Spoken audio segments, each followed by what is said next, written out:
According to the body symmetry, animals can be classified as either asymmetrical or symmetrical, and if they are symmetrical, they are basically considered either as radial symmetry or bilateral symmetry. Some literatures will also give you biradial symmetry also, in which both type of symmetries are possible, radial as well as bilateral.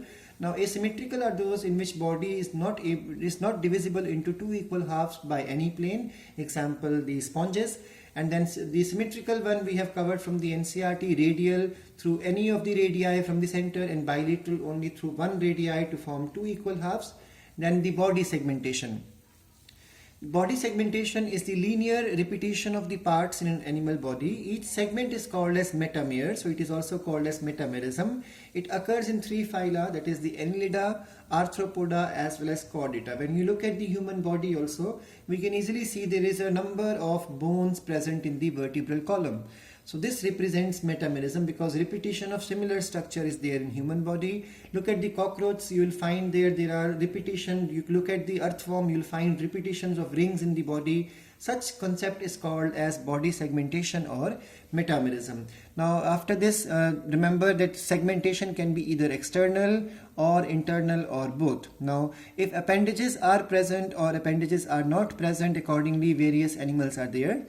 Appendages are basically used for locomotion as well as for feeding, sometimes for defense and hunting also.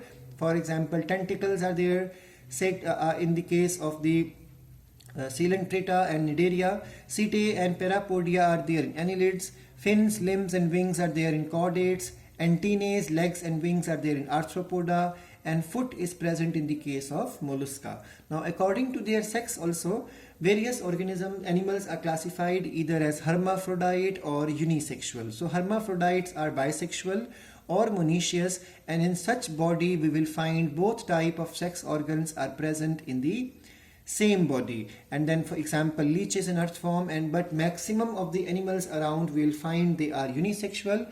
One body carries only one sex organ, and this concept is found in maximum of the animals, and they are even called as dioecious. So one body is male, the other body is going to be female in such categories.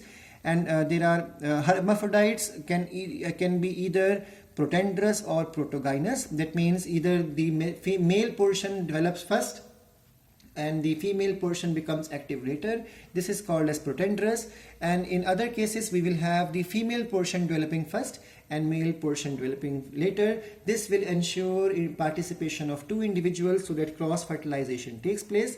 And then the next thing is the body cavity. If the body cavity is there, we call it as coelom, and if the cavity is absent, we call it as the acoelomate. If the cavity is present but a false cavity is there, we call it as the pseudocoelomate. If the true cavity is there, we call them as eucoelomate. We have covered it from the NCERT book also. Next is the digestive tract.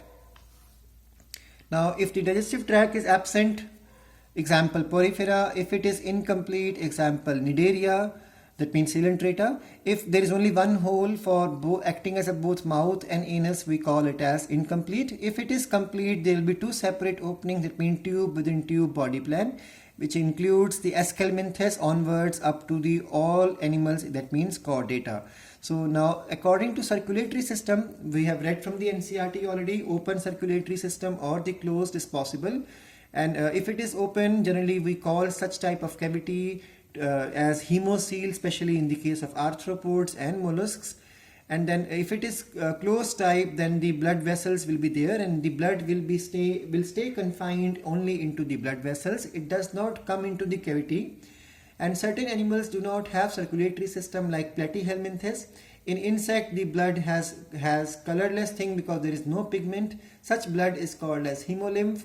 In mollusk, the blood is bluish. It is because of hemocyanin in their plasma, which is a copper containing pigment. And annelids, vertebrates, blood is red in color because of hemoglobin, iron containing pigment. And annelids have hemoglobin in plasma, and vertebrates have hemoglobin present in the RBC.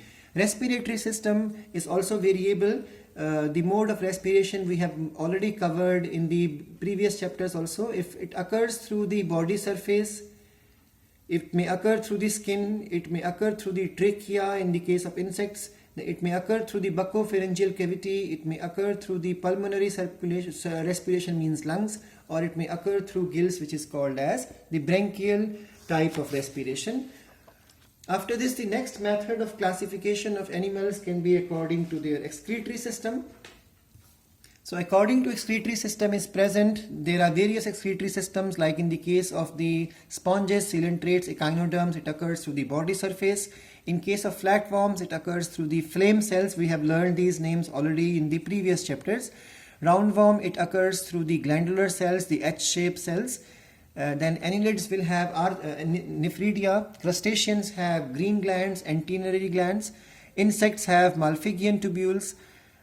Scorpions and spiders have coxal glands, and mollusks and vertebrates carry kidney. Now excretory products is also variable. We have covered this in the kidneys chapter already. A monotelism, uricotelism and ureotelism, we have covered this. Now apart from that, even nervous system can help us to do classification. Poriferas do not carry any nervous system. Coelentrates carry nerve cells. Ctenophora also carries nerve cells. And then the Platyhelminthes and Aschelminthes, they have the nerve ring in the anterior part of body, and a longitudinal nerve cord is also there. Annelids and arthropods have nerve ring in the anterior part of the alimentary canal with double mid-dorsal. So this is difference between these two. Double mid-dorsal gangliated nerve cord is there. Mollusks carry interconnected ganglia. Echinoderms have oral, aboral rings of as well as the radial nerves.